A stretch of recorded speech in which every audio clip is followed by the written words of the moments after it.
Veamos otro ejemplo. Uno de los aspectos más admirables de la naturaleza es la capacidad que tienen los seres vivos para crecer y desarrollarse.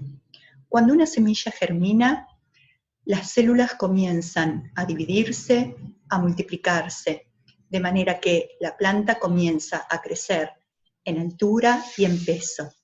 El análisis matemático de medidas como, por ejemplo, el área foliar, va a permitir describir el crecimiento de la planta, encontrar si existe un patrón de crecimiento, y eso predecir qué es lo que va a ocurrir con el comportamiento de la planta en determinado periodo de tiempo. Y eso es muy importante porque nos permite explicar el fenómeno en cuestión. Veamos un caso particular. Docentes de Fisiología de la Universidad Nacional de Colombia escribieron este artículo en el cual analizaron el crecimiento de 2 accesiones, variedades de ají amazónico. Les leo una parte de la introducción como para que puedan ubicarse. Dice, de la colección de germoplasma de Capsicum amazónico, es decir, un banco de semillas de cierta variedad genética, se seleccionaron 2 accesiones, 2 variedades de especies, por su alto grado de pungencia con el objeto de evaluar su crecimiento. Para este propósito, se estableció un experimento en condiciones de campo en la ciudad de Florencia, Caquetá, Colombia. Se realizaron registros de masa seca y área foliar a partir de muestras de 5 plantas completas a las cuales se le evaluó semanalmente el área foliar por planimetría, cobertura del área foliar y la masa seca total. Por ejemplo, el área foliar es una medida que podemos obtener por experimentación directa desde la planta, con distintas técnicas, una de ellas es la planimetría. Los datos que obtuvieron a través de las medidas directas de la planta, los organizaron en una tabla de valores.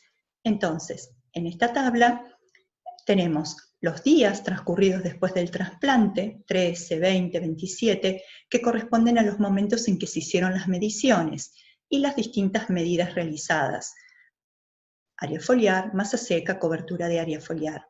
De esta manera, tenían abundantes datos y ellos se dedicaron a estudiar la relación entre distintas variables.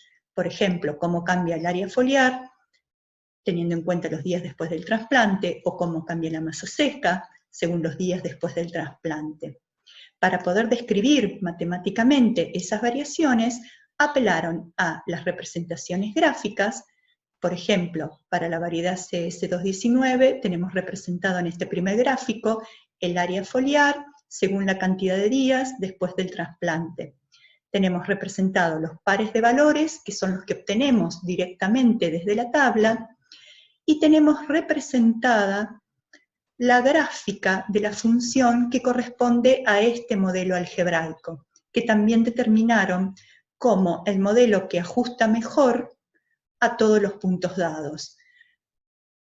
Cuando obtenemos datos del mundo real, va a ser imposible, por ejemplo, en un modelo de la naturaleza como es este, que encontremos una curva que ajuste exactamente a todos los datos presentados. Por eso es que con distintos métodos estadísticos, por ejemplo, regresión, podemos encontrar la curva que mejor ajusta, decimos, a los puntos. Tenemos entonces en este trabajo distintas formas de representar una función. ¿Y por qué decimos que las distintas relaciones representadas en este trabajo son funciones? Lo podemos observar en las distintas representaciones. En la representación que llamamos numérica a través de una tabla de valores, podemos observar que para cada momento en el cual se realizó la medición, por ejemplo, los 13 días después del trasplante, el área foliar de la planta es de 30,21 centímetros cuadrados. A los 20 días, 63,51. Es decir, para cada valor de la variable independiente, que en este caso son los días después del trasplante, le corresponde un único valor del área foliar.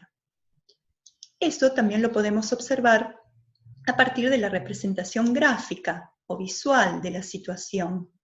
La representación, cada una de las representaciones de la función aportan información sobre las funciones que se va complementando.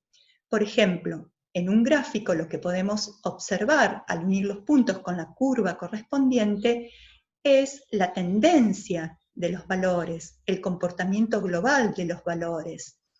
Y la representación algebraica de la función mediante la ley o la ecuación es la que generalmente nos aporta más información, pero a veces también la más complicada de obtener.